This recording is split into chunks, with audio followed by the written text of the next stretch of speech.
Good morning, groovy citizens, and happy Wednesday. It is Wednesday again, which means we're at the middle of the week, which means most of us only have 2 more work days and we are done for the weekend. So I hope you all are having a wonderful day. And I do apologize if my voice is getting drowned out by these noisy birds today. I had to run them away from my house because they're trying to build a nest up in the awning, and that's just driving me crazy. So I'm going to try to get through this without feeling a bit flustered, okay? So I don't have any updates for you today, so we're going to jump right on into our topic, which is do it for you. Did y'all hear what I said? I said do it for you. Now, before I do begin, you'll notice I'm in Studio A today because you see the sunroof. If it were too much sun coming in, I'd have to be over in Studio B. But anyway, do it for you. So this quote is by Oprah Winfrey, and I love it. I could not wait to share it with you. And it says, you are responsible for your life. And if you are sitting around waiting on somebody to save you, to fix you, to even help you, you're wasting your time, because only you have the power to take responsibility to move your life forward.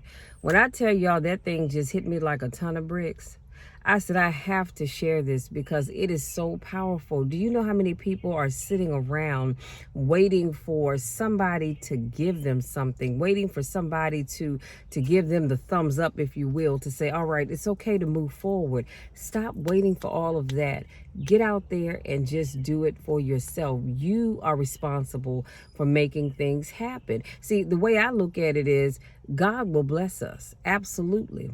His grace and his mercy are every day. However, he still needs us to do what we need to do. He still needs us to do our part, and then he'll do the rest. But you can't sit back just doing nothing with your arms folded and your head cocked to the side waiting for the world to hand you something, because that's not the way it works. Oh, come on, somebody. And then the next quote is by Gary V, and he says, nobody is going to cry for you. Can I say that one more again? Nobody is going to cry for you. They have their own tears. Oh, my goodness.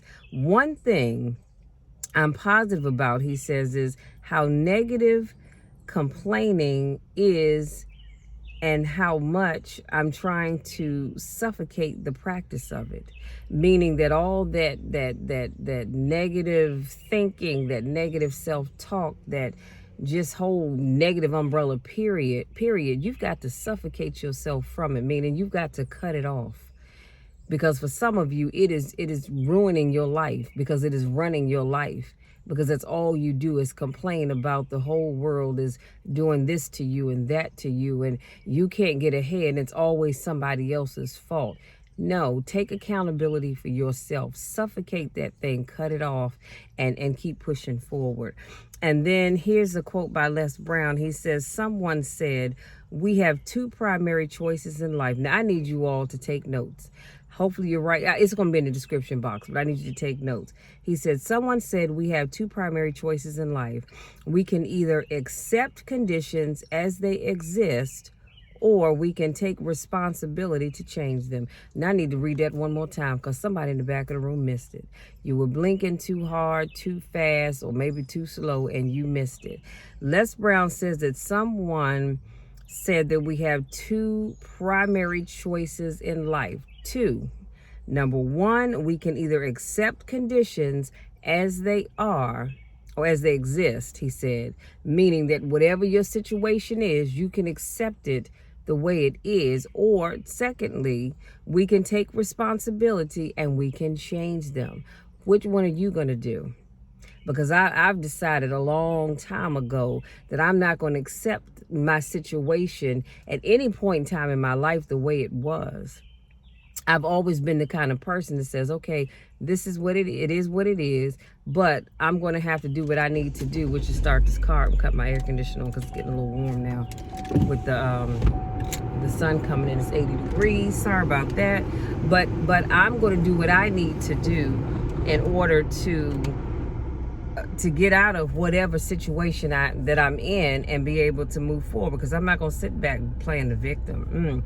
He says, see, a lot of people want to exempt themselves from taking responsibility. Phone book update failed. Thank you. All they want to do is talk about the problem. Every time you see them, they'll tell you their story over and over and over and over again. We all know people like that every time we see them, they'll tell us their story about how the whole world has just wronged them. And at some point in time, I've gotten to the place where I say, okay, you know what? You told me your story before, and I'm sorry that you're dealing with this, but let's talk about what are you going to do to fix it? That's what I want to know. See, I don't want to keep hearing about your story and what's going on. I want to know, what are you going to do to fix your problem? Because if you're not going to fix it, then I need you to just shut it down, zip this, because we don't need to keep talking about something that you have no desire to fix, because it's pointless. It's a waste of your time, and it's certainly a waste of my time and energy. And I'll be quick to tell you, thank you for that valuable information, and I'll be sure to file it away with all the other useless information that I'm going to gather today. And I can say that and not have a problem with it at all, because you've already decided you're not going to fix the problem. So I don't want to keep hearing about it. And then this next quote is by Ed Milet. And he says, you take responsibility. You know exactly right now what you're not doing. It would be criminal of you to leave here and say, I don't know what to do. He said, you know exactly what you're afraid of. Come on, somebody. You know what you're afraid of. Just like I know what I'm afraid of. I'm afraid of heights. I'm not afraid to say that, because I am.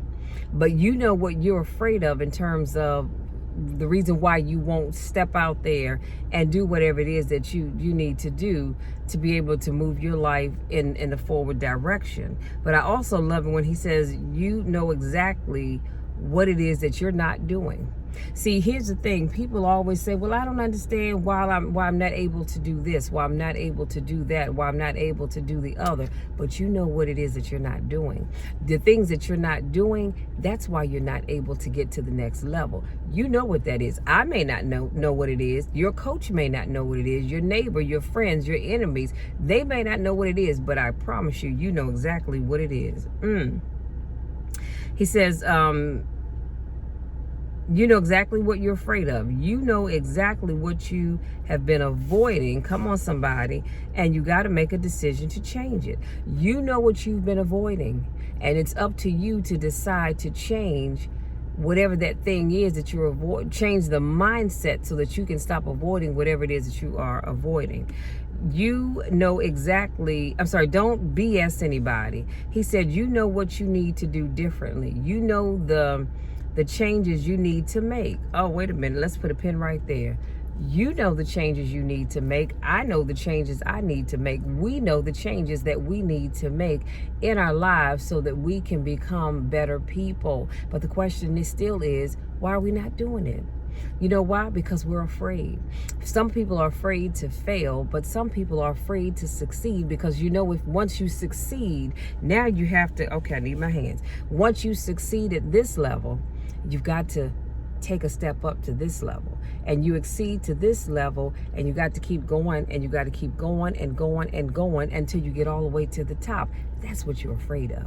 Some people aren't afraid of failing. A lot of people are afraid of failing. Nobody wants to fail. I don't want to fail. But you know what? I've learned that in life, if I fail, it's all right, because that just means I can get up and brush myself off, honey, and keep on going and try it again. There's nothing wrong with failing. Now, I'm not saying strive to wake up every day and go, oh, I think I'm just going to fail today. No, I didn't say that. What I'm saying is it's all right if you fail, because once you fail, you now have an opportunity to go back to the drawing board and try it again. Look at what worked. Look at what didn't work. The things that didn't work, figure out, hey, can I fix those things? If not, guess what? Erase them off the board, and let's go over here to the side of things that did work. How can we build upon those things that did work so that we can make them even better? So failure is not always, failure is not final.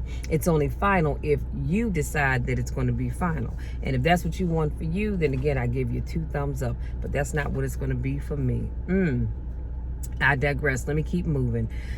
He says, and if you could do that, stop kidding yourself.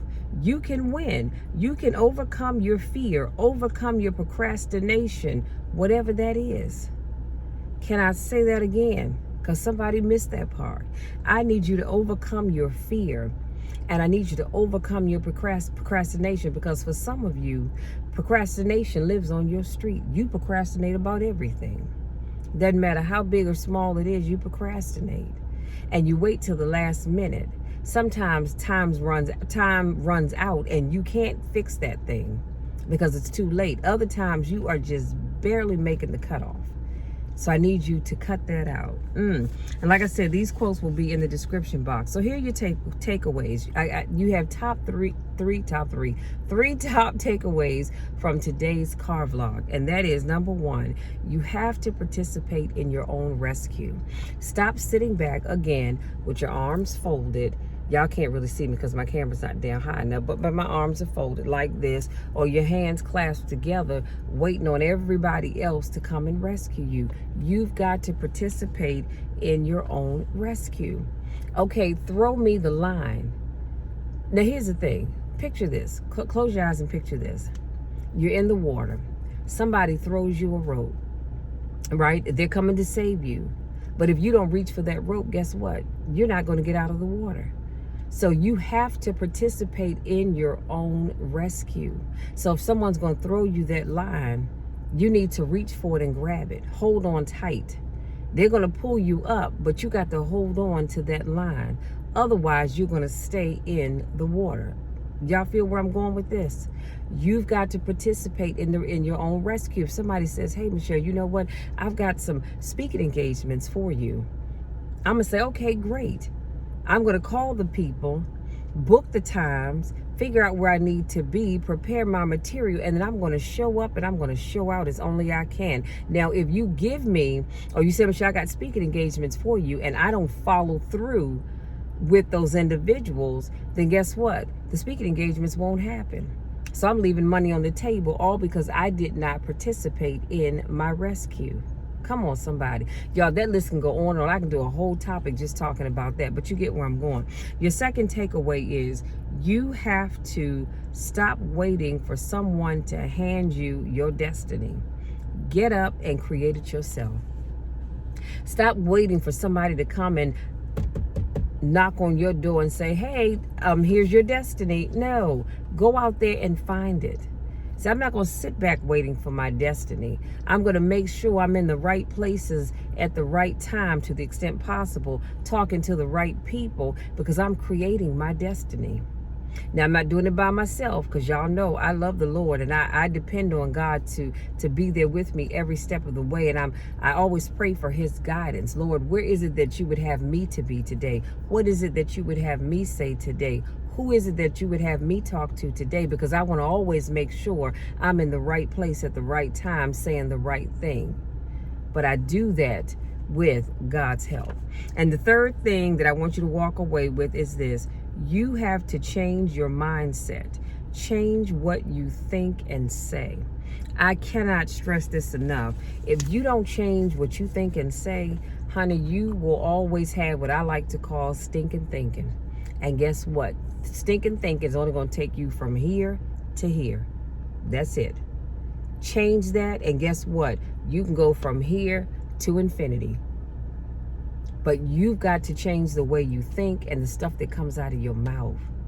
Stop thinking that you're not good enough. Stop thinking that you'll never have more than what you have right now. Stop thinking that that business won't work out. Stop thinking whatever it is that's negative, that's holding you back. I need you to stop it, and I need you to stop it today.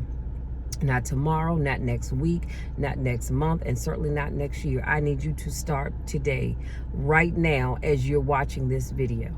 You guys, that's it. That's my time. I hope something I said resonates with you. I hope that you will decide to go out there and start doing whatever it is you are doing.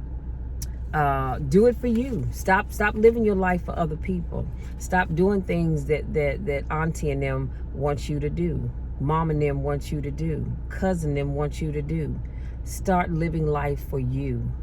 Create your future. Create your happiness, and I promise you'll be a much happier person. If you're new to watching my videos, I want to say welcome. So glad to have you here. If this is not your first rodeo, welcome back. Missed you guys. It's always a pleasure to see you.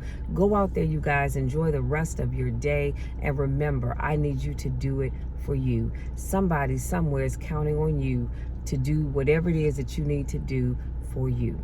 Until, what's today, Wednesday, till Friday's car conversation, take